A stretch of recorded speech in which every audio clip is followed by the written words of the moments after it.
Eran alrededor de las 5 de la mañana en Guadalajara. Yo llevaba varios días con episodios de insomnio desde que era finalista del premio. Entonces yo me estaba haciendo un té de manzanilla y mirando por la ventana de la cocina hacia la calle oscura, sonó el teléfono y pues me informaron que el jurado acababa de firmar el acta que me nombraba el ganador de Ribera del Duero. Desde luego que me puse muy contento, bailé el vals con mi perro. Bueno, es un momento de felicidad, ¿no?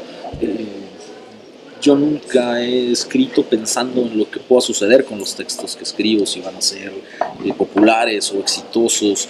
Escribo por motivos absolutamente egoístas, pero que un libro de uno reciba un reconocimiento tan importante, desde luego que pues es una suerte de espaldarazo, de alegría que reconforta y que de alguna forma pues justifica lo que uno le apuesta a la literatura y el tiempo que le invierte, ¿no? La novela tiene una mucha mayor visibilidad en el mercado editorial, y la mayor parte de los premios grandotes pues están destinados a la novela, y este es el premio más importante de cuento para un manuscrito inédito, y en ese sentido va a contracorriente, ¿no?, de lo que la industria editorial ha ido apostando a lo largo del tiempo.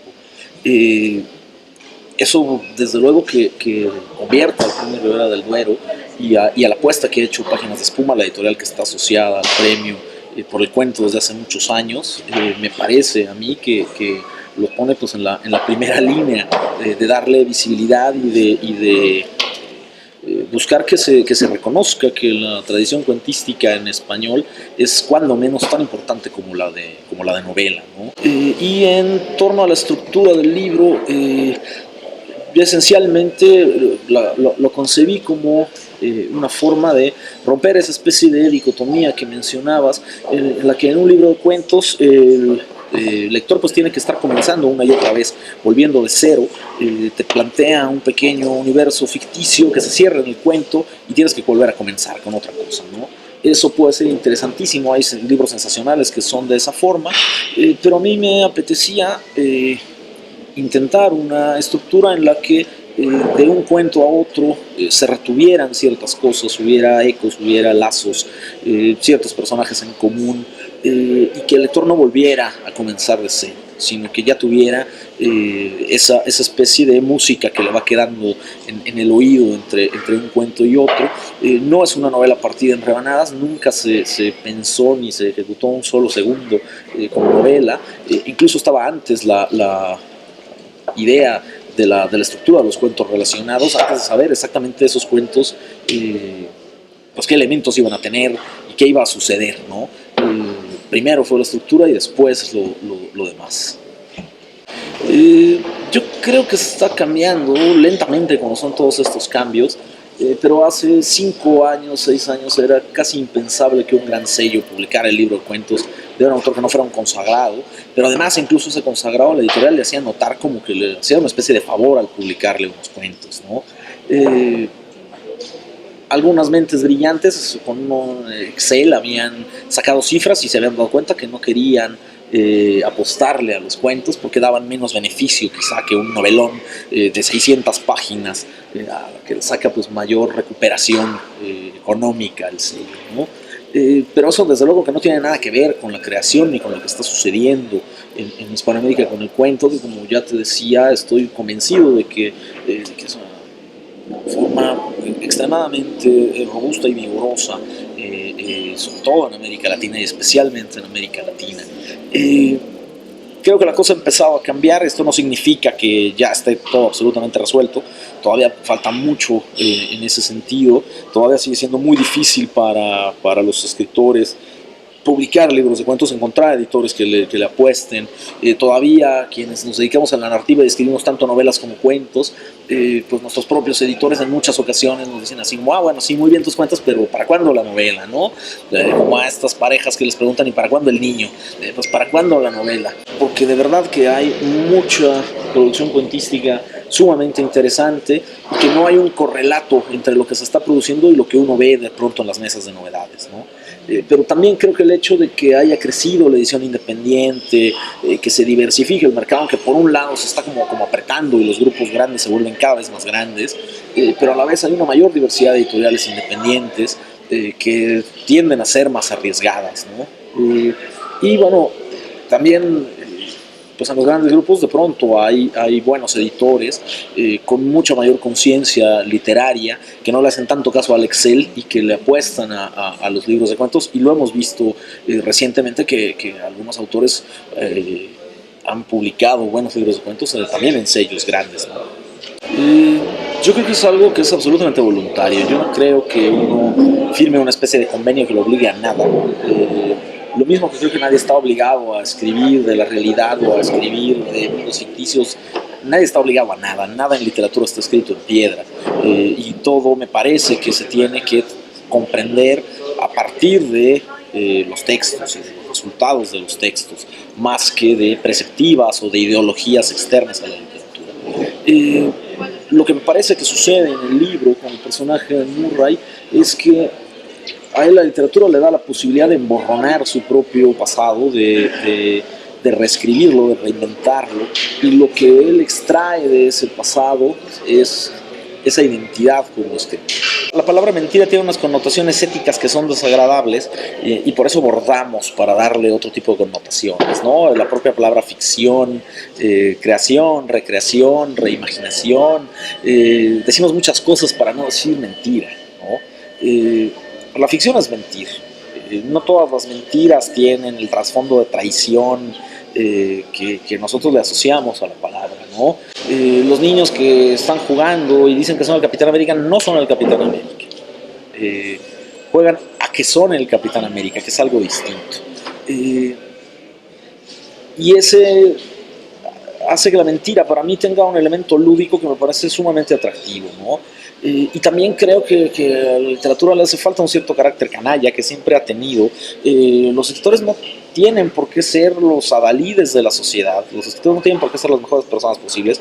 A mí me interesa ser un buen ciudadano, pero no en relación con mi literatura, no en relación con lo que escribo, no dentro del libro.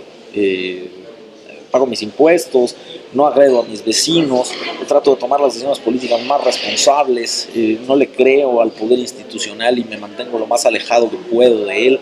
Yo no encuentro nada de malo decir que un escritor miente, un escritor de ficción. Me alarmaría que un escritor de divulgación científica mintiera. Y también es un escritor y también tiene un elemento de creación y me parece tan respetable como cualquier otro escritor. Pero yo como escritor de ficción, por supuesto que miento todo el tiempo, porque incluso al reflejar o retomar de alguna manera la realidad, distorsionas. Incluso al intentar escribir de la manera más leal posible tu propia experiencia, estás distorsionando, porque estás jugando con el tiempo, estás jerarquizando elementos. No puedes retratar la realidad así como así, la conviertes en otra cosa. Siempre es una especie de reflejo de un reflejo. Yo no encuentro ninguna clase de problema a esa asociación y me interesaba particularmente que en eso insistiera Murray, porque no encuentro mucho sentido o no encontraría mucho sentido a que esta imaginería bélica que él tiene al respecto de la literatura lo convirtiera en una especie de trabajador social. No, él no es un trabajador social. Él, como dice, al escribir sale al campo a cortar gargantas. Entonces no le preocupa en lo absoluto mentir. Él hace lo que considera necesario para sobrevivir en ese mundo un poco mezquino y un poco repulsivo de la vida literaria. Yo creo que los géneros y las categorizaciones y las etiquetaciones son un producto más bien académico y de reflexión a posteriori de la creación que se utiliza para tener puntos de referencia básicos. Un punto de referencia tan básico como decir esto es tierra y esto es agua. Y son cosas distintas y que cumplen funciones distintas. Si mezclas tierra y agua, tienes lodo, que es una tercera cosa y es distinta. Y puede tener mayor cantidad de agua o puede tener mayor cantidad de tierra. Pero necesitas esos puntos de referencia. No se pueden estudiar y pensar las cosas sin ninguna clase de puntos de referencia. Pero esos puntos de referencia son esos, son puntos de partida a partir de los cuales se estudian las cosas. yo cuando escribo, yo soy un narrador, y sé si tengo una narración de largo aliento, a la que solemos llamar novela, o tengo una narración de corto aliento, a la que solemos llamar cuento. Trabajo sí de manera diferente el largo aliento que el corto, pero generalmente soy un narrador y soy la misma persona y no estoy metiendo las cosas en una cajita. Y desde luego que hay una hibridación y una adulteración y que los límites son muy vagos, y que a mí me interesa, por ejemplo, mucho el lenguaje poético y la capacidad de la poesía de sintetizar, de magnificar ciertas cosas, y además tengo formación periodística y por lo tanto también me interesan muchos elementos del trabajo periodístico, de la observación, de la indagación, de la curiosidad social y vital del periodismo. Y si en algún momento hay que describir lo que escribí para alguien, y que lo pueda entender como un punto de referencia, digo, bueno, esto es una novela, esto es un libro de cuentos, lo cual no significa que se excluya todo lo demás, ¿no? También creo que hay gente que cuando se inventó el telégrafo se fascinó con el telégrafo en sí mismo, y no veía mucho más allá del telégrafo, a la gente a la que le interesan pues los chunches, y eso tiene un correlato también conceptual. Hay gente que se fascina, de pronto descubre el agua tibia y dice todos los géneros están contaminados de todos. Bueno, ahora han estado toda la vida, los géneros también son invenciones, son una convención. Cuando Cervantes escribió El Quijote no existía una tradición de la novela que te dijera esta es la gran novela, era una especie de falsa novela de caballerías, pero que subvertía la idea de la novela por entregas. No estaba planeada la segunda parte cuando se escribió la primera. Definió su propio género, El Quijote. Y creo que hay muchos libros que tienen ese poder literario de definir su propio género. La Divina Comedia, hay gente que te la describe como una novela, pero en realidad es un poema narrativo, como lo son la Ilíada y la Odisea. ¿Qué son? ¿Poesía o son novela? Pero no existía tampoco la tradición de la novela, ni estaba a punto de aparecer. Desde luego que los límites siempre han sido borrosos, no es una invención del siglo XXI en ningún sentido, y a mí me parece maravilloso cuando alguien descubre Twitter y que puede hacer frases de 140 caracteres y dice que el tweet es un género literario, y se olvida que existen los aforismos, no sé, hace 5000 años, ¿no? Ni siquiera lo toma como una referencia.